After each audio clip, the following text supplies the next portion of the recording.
जी अस्सलाम वालेकुम। This is me इनाम दानिश और आज हम स्टार्ट करेंगे ठीक है drug use and endocrine disorder. ये पीपीटी सेमेस्टर 4 की फ़ाइनल की पीपीटी है ठीक है, और बहुत ज़्यादा इम्पॉर्टेंट है स्पेशली जितने भी स्टूडेंट हैं और डाउ से रिलेटेड और केमयू खैबर मेडिकल यूनिवर्सिटी से रिलेटेड जितने भी स्टूडेंट हैं तो उनके लिए ये वीडियो बहुत ज़्यादा इम्पॉर्टेंट है ठीक है। आज हम इसके अंदर पढ़ेंगे drug use and endocrine disorder. Topic का इंडेक्स ये कि इसके अंदर हम पढ़ेंगे व्हाट इज़ डायबिटीज़ मिलाइटस ठीक है। डायबिटीज़ मिलाइटस होता क्या है और डायबिटीज़ मिलाइटस के टाइप कितने होता है। टाइप 1 डायबिटीज़ मिलाइटस है, टाइप 2 डायबिटीज़ मिलाइटस है ठीक है। टाइप 1 के लिए हम इंसुलिन देते हैं मरीज़ को। टाइप 2 के लिए हम कितने ड्रग यूज़ करते हैं जैसे कि सल्फोनाइल यूरिया है, बिगवाइनेड है ठीक है, मेगलेटिनाइड है ठीक है, PGL1 एगोनिस्ट है। तो इन सारे ड्रग का mechanism of action, side effect और कंट्राइंडिकेशन ये सारे हम पढ़ेंगे ठीक है। तो टॉपिक्स का इंडेक्स ये है। तो सबसे पहले स्टार्टिंग से पहले एंटी डायबिटिक ड्रग से पहले हमको आना चाहिए कि व्हाट इज़ डायबिटीज़ मिलाइटस हो।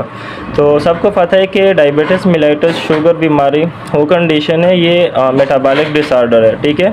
ये एंडोक्राइन डिसऑर्डर भी है और मेटाबॉलिक डिसऑर्डर भी है, और ज़्यादातर रिसर्चेज में ये मेटाबॉलिक डिसऑर्डर कंसिडर होता है ठीक है। ये एंडोक्राइन डिसऑर्डर में डायबिटिक बीमारी नहीं आती है ठीक है, ये मेटाबॉलिक डिसऑर्डर में आते हैं। ये क्या हुआ थी इसमें आप लोगों को प्रूव करता हूँ। डायबिटीज़ मिलाइटस में होता क्या है, ये disorder of carbohydrate fat and protein metabolism cause by lack of inefficient use of insulin in the body. और डायबिटीज़ मिलाइटस में ये होता है, ये कार्बोहाइड्रेट का डिसऑर्डर है। जब भी हम खाना खाते हैं तो खाने से हमारी बॉडी में बनता है कार्बोहाइड्रेट फैट और प्रोटीन। इसका मेटाबॉलिज्म कौन करता है, ये इंसुलिन करता है। कैसा करता है, जब भी हम खाना खाते हैं उनसे ग्लूकोज बनता है। जब ग्लूकोज ब्लड में शामिल हो जाती हैं तो नॉर्मली ग्लूकोज का लेवल जो होता है वो 70 मिलीग्राम पर डेसीलीटर होता है ठीक है। जब 70 मिलीग्राम पर डेसीलीटर उनसे ज़्यादा हो जाती है तो फिर हमारी जो पेनक्रियाज होता है उनका जो इसलेट ऑफ लंगरहान सेल होता है उसमें बीटा सेल क्या करता है, इंसुलिन रिलीज़ करता है।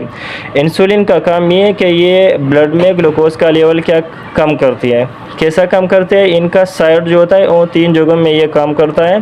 पहला एडिपोज टिश्यू में काम करता है, दूसरा लीवर में काम करता है और तीसरा स्केलेटल मसल में काम करता है। तो ये MCQs के लिए इंपॉर्टेंस है कि इंसुलिन का साइट टारगेट सेल कहाँ पे होती है ठीक है। तो एडिपोज टिश्यू में, स्केलेटल मसल में और लीवर में ठीक है। तो डायबिटीज़ मिलाइटस में इंसुलिन का डिफिशिएंसी होता है, इंसुलिन रिलीज़ नहीं होते हैं। एक में रिलीज़ होता है लेकिन अपना काम नहीं करते हैं ठीक है, और एक में बिल्कुल रिलीज़ नहीं होते। इसका 2 टाइप से, एक टाइप 1 डायबिटीज़ मिलाइटस है, दूसरा टाइप 2 डायबिटीज़ मिलाइटस है। टाइप 1 को हम IDDM कहते हैं, इंसुलिन डिपेंडेंट डायबिटीज़ मिलाइटस। इसमें हम मरीज़ को नेचुरली आर्टिफिशियली इंसुलिन देते हैं ठीक है, इसमें इंसुलिन रिलीज़ नहीं होते। टाइप 1 बीमारी में ये होता है, टाइप 1 डायबिटीज़ मिलाइटस में, कि हमारा हमारा इम्यून सिस्टम क्या करता है, हमारा इम्यून सिस्टम जो पेनक्रियाज में जो बीटा सेल होता है वो क्या करता है, डिस्ट्रॉय करता है। जब बीटा सेल डिस्ट्रॉय हो जाती है तो इसकी वजह से फिर इंसुलिन बनता नहीं है। जब इंसुलिन बनता नहीं है तो ग्लूकोज कम नहीं होते हैं, तो इसके लिए हम नेचुरली आर्टिफिशियली इंसुलिन देते हैं ठीक है। टाइप 2 में क्या होता है, टाइप 2 बीमारियों में इंसुलिन बनता है लेकिन इंसुलिन का जो साइट होता है कहाँ पे, लीवर में और एडिपोज टिश्यू में, स्केलेटल मसल में, तो उनका जो रिसेप्टर होता है वो काम नहीं करते हैं ठीक है। तो इंसुलिन ग्लूकोज कम नहीं कर सकते, तो इन कंडीशन को हम क्या कहते हैं, टाइप 2 डायबिटीज़ मिलाइटस। तो disease process of diabetes mellitus, इसमें डायबिटीज़ मिलाइटस का प्रोसेस क्या है टाइप 1 में। तो सबसे पहले इंसुलिन का डिफिशिएंसी होता है। इस कंडीशन में क्या होता है, ब्लड में ग्लूकोज का लेवल बढ़ जाती है, तो इस कंडीशन को हम हाइपरग्लाइसीमिया कहते हैं ठीक है। बहुत से स्टूडेंट इसमें कंफ्यूज होता है कि हाइपरग्लाइसीमिया और डायबिटीज़ मिलाइटस सेम है। अक्सर स्टूडेंट से अगर हम पूछते हैं कि व्हाट इज़ डायबिटीज़ मिलाइटस, तो वो बोले कि जब ब्लड में ग्लूकोज का लेवल बढ़ जाती है तो उस कंडीशन को हम डायबिटीज़ मिलाइटस कहते हैं ठीक है। तो hyperglycemia is not as diabetes mellitus. Hyperglycemia ये मुख्तलिफ कंडीशन की वजह से होता है ठीक है। जब हम खाना बहुत ज़्यादा खाते हैं और या हम स्ट्रेसफुल कंडीशन में एंजाइटी हमको या डिप्रेशन, तो उन कंडीशन में नेचुरली हमारी ब्लड में ग्लूकोज का लेवल बहुत बढ़ जाती है, ठीक है। तो इस कंडीशन को हम, इसके लिए मेडिकल वर्ड हाइपरग्लाइसीमिया है, ठीक है। लेकिन जब प्रोलॉन्ग टाइम के लिए ब्लड में ग्लूकोज का लेवल बढ़ जाती है एवरी टाइम, तो इस कंडीशन को फिर डायबिटीज़ मिलाइटस कहते हैं, ठीक है। हाँ, इसका सिम्टम पोलीयूरिया है, हाँ, एक्सेस यूरिन सिक्रेट है और पोलियोडिप्सिया है, बहुत ज़्यादा तर्स। और इनके साथ साथ इसमें ये होता है कि न्यूट्रिएंट्स ब्रेकडाउन होता है। जब न्यूट्रिएंट्स ब्रेकडाउन होता है तो उन कंडीशन को हम डायबिटिक कीटोएसिडोसिस कहते हैं, ठीक है। इस कंडीशन में ये होता है कि बॉडी में ग्लूकोज का लेवल बहुत बढ़ जाती है और इंसुलिन बिल्कुल सिक्रेट नहीं होते हैं, ठीक है। इंसुलिन का बहुत ज़्यादा कमी होता है, इंसुलिन का लैकिंग हो जाती है। तो इस कंडीशन में ये होता है कि बॉडी एनर्जी बनाता है और अदर सोर्स से बनाता है। कैसा अदर सोर्स है? इसमें फैट्स का ब्रेकडाउन और प्रोटीन का ब्रेकडाउन करता है, तो इनकी वजह से एक चीज़ बनता है, उसको कीटोन कहते हैं, ठीक है। और कीटोन क्या होता है? ये एसिडिक होता है नेचुरली, तो इनकी वजह से हमारा एसिड बेस बैलेंस होता है वो डिस्टर्ब हो जाती है। तो इस कंडीशन को हम डायबिटिक कीटोएसिडोसिस कहते हैं, ठीक है। और डायबिटिक कीटोएसिडोसिस जो होता है ये प्राइमरी टाइप 1 डायबिटीज़ की क्या है? इमरजेंसी है। इसके बाद हमारे पास है मैकेनिज़्म ऑफ इंसुलिन रिलीज़। अभी हम पढ़ेंगे कि नॉर्मली हमारी बॉडी में इंसुलिन रिलीज़ कैसा होता है, ठीक है। ये बहुत ज़्यादा इम्पॉर्टेंट है। अगर हमको पता नहीं है कि नॉर्मली इंसुलिन कैसा रिलीज़ होता है, तो ये बहुत ज़्यादा इम्पॉर्टेंट है कि नॉर्मली हमारी बॉडी में ग्लूकोज और इंसुलिन कैसा बनता है, ठीक है। तो ये मैं आप लोगों को बताता हूँ कि सबसे पहले mechanism of insulin release a normal pancreatic beta cell. Insulin production is more और less constant with in the beta cell. It's release is trigger by food, chiefly food containing absorbable glucose. तो सबसे पहले insulin release कैसा होता है, ठीक है। ये तो बीटा सेल से रिलीज़ होता है, लेकिन ये कैसा रिलीज़ होता है, किस प्रोसेस के थ्रू ये रिलीज़ होता है। तो सबसे पहले जब हम खाना खाते हैं और खाने के जब एब्जॉर्प्शन हो जाती है तो इनसे ग्लूकोज बनता है, ठीक है। और ग्लूकोज जब ब्लड में शामिल हो जाता है तो नॉर्मली ग्लूकोज का लेवल कितना होता है? 70 मिलीग्राम पर डेसीलीटर होता है FBS का, ठीक है। तो इनसे जब ज़्यादा हो जाती है तो ग्लूकोज कैरी होता है पेनक्रियाज को। पेनक्रियाज में जो बीटा सेल होता है, पेनक्रियाज में जो स्लेट ऑफ लंगरहान सेल होता है वो 3 तरह होता है। सबसे पहले बीटा सेल अल्फा सेल होता है। अल्फा सेल क्या करता है? वो ग्लूकोगान रिलीज़ करता है। बीटा सेल क्या करता है? वो इंसुलिन रिलीज़ करता है, ठीक है। और डेल्टा सेल क्या करता है? वो सोमेटोस्टेटिन रिलीज़ करता है, ठीक है। तो आज तो बहुत से लोग को ये पता नहीं है कि बीटा अल्फा सेल का काम क्या है और बीटा सेल का काम क्या है, ठीक है। तो ग्लूकागॉन और इंसुलिन बहुत ज़्यादा इंपॉर्टेंट है, रोल अदा करता है। इंसुलिन और ग्लूकागॉन ये दोनों हमारी ब्लड में ग्लूकोज का लेवल क्या करता है? मेंटेन करता है। इंसुलिन ब्लड में ग्लूकोज का लेवल कम करता है और ग्लूकागॉन इंसुलिन में ब्लड में ग्लूकोज का लेवल क्या करता है? इंक्रीज करता है, ठीक है। ये कैसा रिलीज होता है? जब ग्लूकोज कैरी होता है पेनक्रियाज में, तो पेनक्रियाज में जो बीटा सेल होता है, ठीक है, बीटा सेल के ऊपर क्या होता है? एक गेट होता है जिसको GLOT4 कहते हैं। मैं आप लोगों को डायग्राम दिखाता हूँ। ये डायग्राम, ये वाले डायग्राम को आप देखो, ये पेनक्रियाज में बीटा सेल का डायग्राम है, ठीक है। इसमें सबसे पहले जब ग्लूकोज 70 मिलीग्राम पर डेसीलीटर से ज़्यादा हो जाती है हमारी ब्लड में, तो ग्लूकोज कैरी होता है पेनक्रियाज में। पेनक्रियाज में ये बीटा सेल होता है, ठीक है। पेनक्रियाज में जो बीटा सेल होता है उनके ऊपर एक गेट होता है जिसको GLOT2 कहते हैं, ठीक है। इन GLOT2 के ज़रिए ग्लूकोज अंदर हो जाती है बीटा सेल में, ठीक है। इन बीटा सेल में जो ग्लूकोज अंदर हो जाती है तो यहाँ पे माइटोकॉन्ड्रिया के अंदर ग्लाइकोलाइसिस हो जाती है ग्लूकोज की। ग्लूकोज कन्वर्ट हो जाती है ग्लूकोज 6 फास्फेट को, और जिस एंजाइम के थ्रू होता है उसको हम ग्लूकोकाइनेसिस कहते हैं, ठीक है। जब ग्लूकोज 6 फास्फेट को कन्वर्ट हो जाती है ग्लूकोज, तो यहाँ पे ATP बनता है। जब ATP बनता है तो ATP क्या करता है? ATP यहाँ पे ATP सेंसिटिव पोटाशियम चैनल क्या करता है? वो इनहिबिट करता है, बंद करता है। जब यहाँ पे पोटाशियम चैनल बंद हो जाती है तो यहाँ पे क्या हो जाती है, यहाँ पे कैल्शियम चैनल क्या होता है, ओपन हो जाती है। जब यहाँ पे कैल्शियम चैनल ओपन हो जाती है तो अंदर वाली मेम्ब्रेन क्या हो जाती है, वो डीपोलराइज हो जाती है। जब अंदर वाली मेम्ब्रेन डीपोलराइज हो जाती है तो सारे कैल्शियम अंदर आ जाती है। जब कैल्शियम अंदर आ जाती है तो यहाँ पे जो वेजिकल होता है जिसके अंदर इंसुलिन होता है, ठीक है, तो ये इंसुलिन क्या करता है, वो रिलीज़ करता है। ये कैल्शियम का काम क्या है, ये इंसुलिन रिलीज़ करता है वेजिकल से, ठीक है। तो सबसे पहले ग्लूकोज इंसुलिन के अंदर बीटा सेल के अंदर आ जाती है GLUT2 के ज़रिए। ये बहुत ज़्यादा इम्पॉर्टेंट है। ग्लूकोज जो अंदर हो जाती है इंसुलिन में बीटा सेल में, तो GLUT2 के ज़रिए। और इंसुलिन जिस जगह में काम करती है, मतलब लीवर में काम करता है, स्केलेटल मसल में काम करता है और एडिपोज टिश्यू में, तो उनका जो रिसेप्टर होता है वो GLUT4 है, ठीक है। ग्लूकोज का GLUT2 है और इंसुलिन के लिए जो गेट है वो GLUT4 है, ठीक है। तो ग्लूकोज अंदर हो जाती है, ग्लूकोज कन्वर्ट हो जाती है ग्लूकोज 6 फास्फेट को, यहाँ पे ATP बनता है। ATP क्या करता है, पोटाशियम चैनल इनहिबिट करता है। पोटाशियम चैनल जब इनहिबिट हो जाती है तो अंदर वाली मेम्ब्रेन डीपोलराइज हो जाती है, तो यहाँ कैल्शियम चैनल ओपन हो जाती है। जब कैल्शियम चैनल ओपन हो जाती है तो कैल्शियम अंदर हो जाती है। तो कैल्शियम जब अंदर आ जाती है तो यहाँ पे जो वेजिकल होता है उनसे इंसुलिन रिलीज़ करता है, ठीक है। जब यहाँ से इंसुलिन रिलीज होता है तो बहुत से ड्रग जितने भी सल्फोनाइल यूरिया इसके बाद हम पढ़ेंगे तो वो यहाँ पे काम करती है। ये चैनल क्या करता है, वो इनहिबिट करता है नेचुरली। जब ये चैनल इनहिबिट हो जाती है तो नॉर्मली अंदर वाली मेम्ब्रेन क्या हो जाती है, डीपोलराइज हो जाती है। तो ये नॉर्मली फिनोमिना है कि कैसा नॉर्मल रिलीज़ होता है इंसुलिन, ठीक है। तो ये बहुत ज़्यादा इम्पॉर्टेंट है। हाँ, इसके बाद the action of insulin indirect and the cell include. कैसा काम करता है, तो सबसे पहले इंक्रीज ग्लाइकोजन सिंथेसिस। पहला काम इंसुलिन का क्या है, ये ग्लाइकोजन सिंथेसिस करवाता है। ग्लाइकोजन क्या होता है, ग्लाइकोजन ग्लूकोज का स्टोरेज होता है। नॉर्मली हमारी बॉडी में ग्लूकोज का जो स्टोरेज होता है वो किस फॉर्म में होता है, वो ग्लाइकोजन फॉर्म में होता है, ठीक है। ये कौन करता है, ये इंसुलिन करता है। ये कहाँ पे ग्लूकोज का ग्लाइकोजन का सिंथेसिस कहाँ पे करता है, तो ये लीवर में करता है, मसल में करता है और एडिपोज टिश्यू में करता है, ठीक है। Insulin forces storage of glucose in liver and muscle cell in the form of glycogen. Liver में, मसल में, एडिपोज टिश्यू में जो ग्लूकोज स्टोर होता है वो किस फॉर्म में स्टोर होता है, वो ग्लाइकोजन फॉर्म में स्टोर होता है, ठीक है।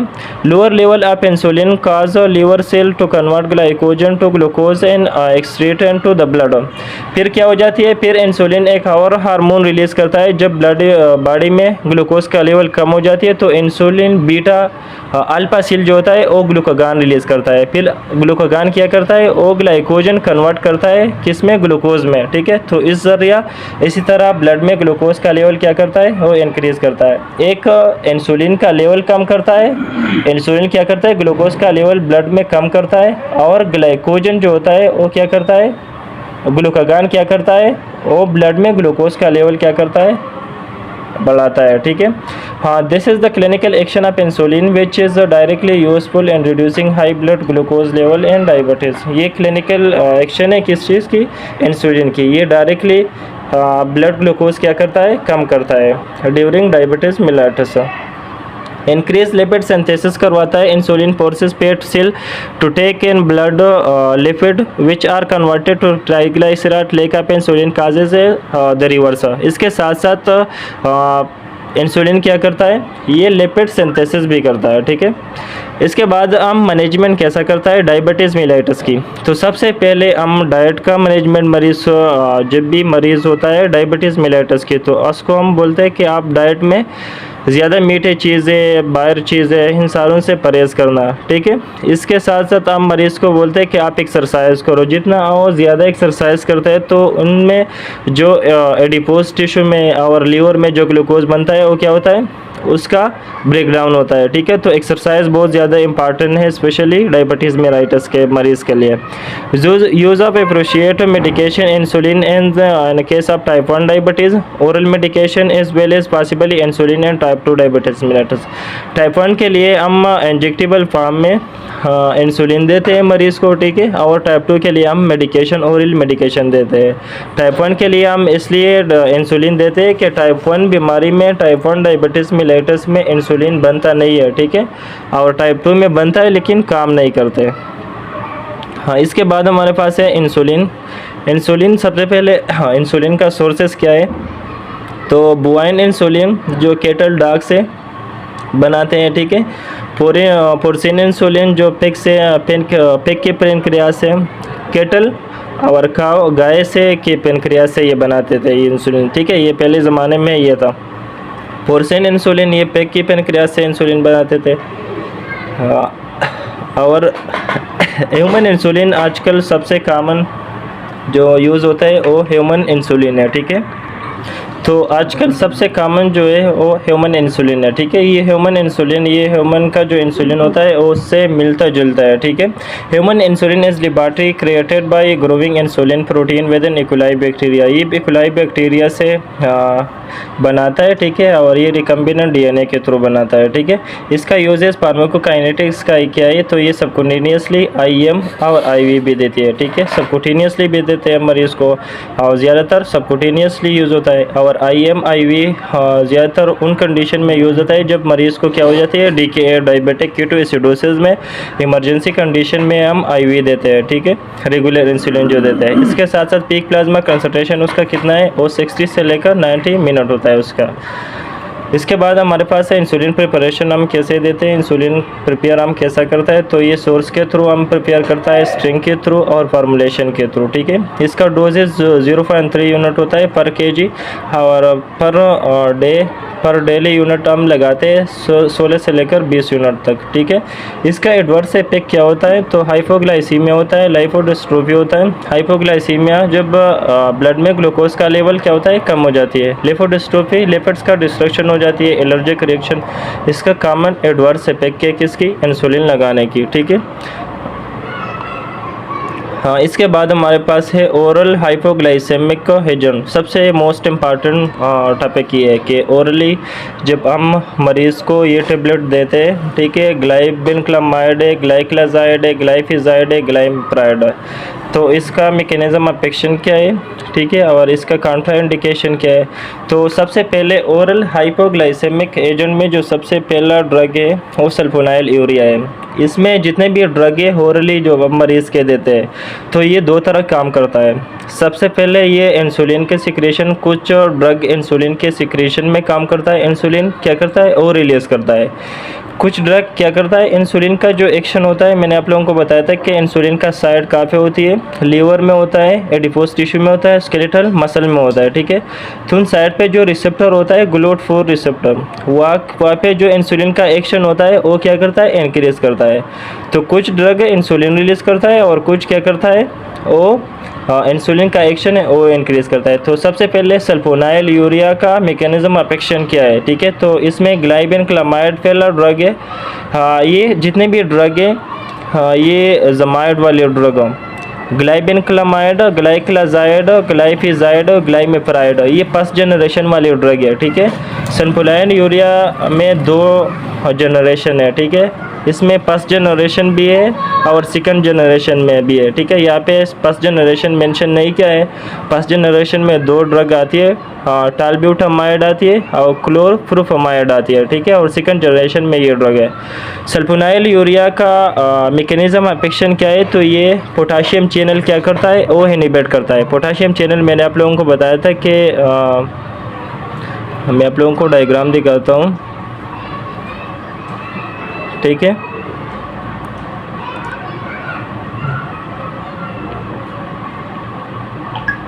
ये वाले डायग्राम से आप लोग इन सारे ड्रग बिल्कुल इसी तरीके से आप याद करेंगे, ठीक है।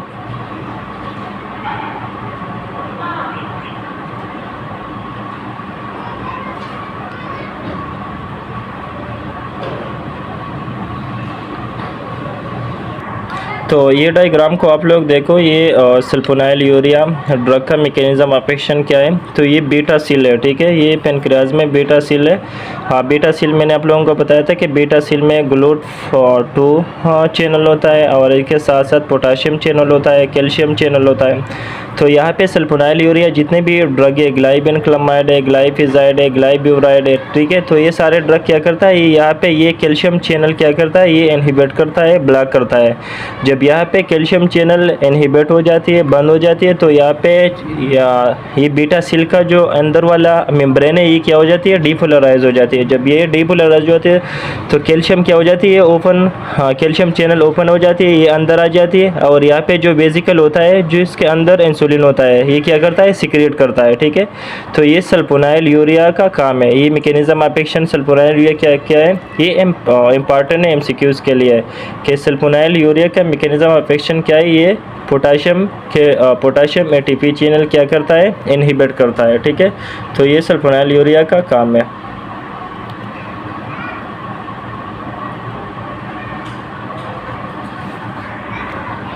हाँ, दूसरा ड्रग इसमें जो होता है ये बिगवानाइड ड्रग है, जो सबसे कॉमन मेटफॉर्मिन उसमें आते हैं, ठीक है। ये ज़्यादातर जो पीसीओएस वाली मरीज़ों को, फीमेल को जो पीसीओएस हो जाती है तो इस मरीज़ों की भी ये प्रिस्क्राइब की जाती है, ठीक है। ये मेटफॉर्मिन ये ज़्यादातर वेट लॉसिंग में बहुत इंपॉर्टेंट रोल अदा करता है। तो बिगवानाइड की क्या करता है, इसका मैकेनिज्म ऑफ एक्शन क्या है। तो बिगवानाइड का मैकेनिज्म ऑफ एक्शन ये है कि ये इंसुलिन का जो साइट होता है, इंसुलिन मतलब जहाँ पे इंसुलिन काम करता है, ठीक है, लीवर में काम करता है, एडिपोज टिश्यू में, वहाँ पे जो GLUT4 रिसेप्टर होता है, ठीक है।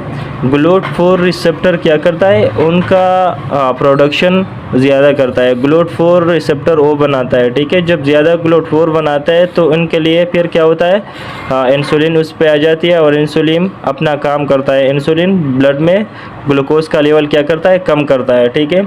और इसमें भी दो ड्रग आती है बिगवानाइड ड्रग में, एक मेटफॉर्मिन है और दूसरा पेनफॉर्मिन है, ठीक है। पेनफॉर्मिन आजकल वो बैन है, वो ज़्यादातर यूज़ नहीं होते, उसके साइड इफ़ेक्ट बहुत ज़्यादा अनवांटेड साइड इफ़ेक्ट है, ठीक है। तो सल्फोनाइल यूरिया का क्या काम है, sulfonyl urea potassium channel inhibit करता है। बिगवानाइड क्या करता है, इंसुलिन का जो काम है वो क्या करता है, इंक्रीज़ करता है। इंसुलिन जिस जगह में काम करता है, जिस रिसेप्टर पर काम करता है उस रिसेप्टर का प्रोडक्शन करवाता है, ठीक है। तीसरा ड्रग हमारे पास है थाइज़ोलिडिन डायन। थाइज़ोलिडिन डायन में कौन कौन से ड्रग आते, तो सबसे पहले है पायोग्लिटाजोन आता है और दूसरा हमारे पास रोसिग्लिटाजोन आता है, ठीक है। थाइज़ोलिडिन डायन और बिगवानाइड ड्रग जो मेटफॉर्मिन है, इन दोनों का मैकेनिज्म ऑफ एक्शन बिल्कुल सेम है, ठीक है। ये भी क्या करता है, इंसुलिन का एक्शन क्या करता है, वो इंक्रीज करवाता है रिसेप्टर के थ्रू, ठीक है। दूसरा हमारे पास है मेग्लिटिनाइड। मेग्लिटिनाइड में कौन कौन सा ड्रग है, तो सबसे पहले रिफाग्लिनाइड है और दूसरा है नीटाग्लिनाइड है। तो ये क्या करता है, ये बीटा सेल पे काम करता है। जिस तरह सल्फोनाइल यूरिया के जितने भी ड्रग है उनका मैकेनिज्म ऑफ एक्शन मैंने आप लोगों को बताया था कि ये पोटाशियम चैनल इनहिबिट करता है, ठीक है। तो मेग्लिटिनाइड और सल्फोनाइल यूरिया के ड्रग का मैकेनिज्म क्या है, सेम है। रिफाग्लिनाइड क्या करता है, ये भी पोटाशियम चैनल इनहिबिट करता है, ठीक है। जब पोटाशियम चैनल इनहिबिट हो जाती है तो इसकी वजह से ब्रेन क्या हो जाती है, डिपोलराइज हो जाती है और इंसुलिन रिलीज करता है, ठीक है। और अल्फा तीसरा पांचवा ड्रग है ओरल हाइपोग्लाइसेमिक एजेंट में अल्फा ग्लूकोसाइडेज इनहिबिटर। ये क्या होता है, तो इसमें एकार्बोज ड्रग आती है, मेग्लिटोज आती है, ठीक है। तो अल्फा ग्लूकोसाइडेज इनहिबिटर ड्रग का मैकेनिज्म ऑफ एक्शन क्या है, तो सबसे पहले अल्फा ग्लूकोसाइडेज ये एक एंजाइम है, हमारे इंटेस्टाइन में होता है, ठीक है। जब भी हम खाना खाता है और वो जब इंटेस्टाइन में जाता है तो उनसे ओलिगोसेकेराइड पॉलीसेकेराइड बनता है कार्बोहाइड्रेट से, ठीक है। ओलिगोसेकेराइड पॉलीसेकेराइड वो कन्वर्ट करना सिंपल मोनोसेकेराइड में, ठीक है। वो किसका काम है, वो अल्फा ग्लूकोसाइडेज एंजाइम का काम है, ठीक है। जब मोनोसेकेराइड में कन्वर्ट हो जाती है तो फिर क्या होता है, वो एब्जॉर्ब होता है ब्लड में।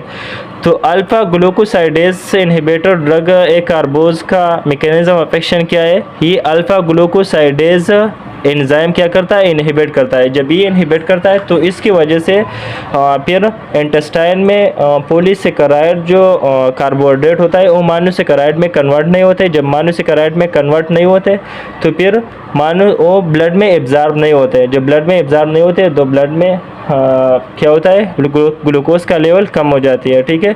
तो यहाँ पे 5 किस्म ड्रग मेंशन किया है, सल्फोनाइल यूरिया है, बिगवानाइड है, थाइज़ोलिडिन डायन है, मेग्लिटिनाइड है, अल्फा ग्लूकोसाइडेज इनहिबिटर है। तो यहाँ पे ये सारे मेंशन किया है। इसमें से तो इसमें से ये मेंशन किया है, ठीक है, सल्फोनाइल यूरिया है, बिगबोनाइड्स है, ठीक है। और इसमें से कुछ और भी है ड्रग्स, जैसे कि PGL1 और DPP4 एंटागोनिस्ट, ठीक है। और भी ड्रग है ओरल हाइपोग्लाइसेमिक एजेंट में, ठीक है, लेकिन यहाँ पे मेंशन उन लोगों ने नहीं किया, ठीक है। तो आज के लिए ये काफ़ी है। कल हम दूसरा पार्ट पढ़ेंगे कार्टिकोस्टेरॉइड ड्रग, ठीक है। Okay, thank you.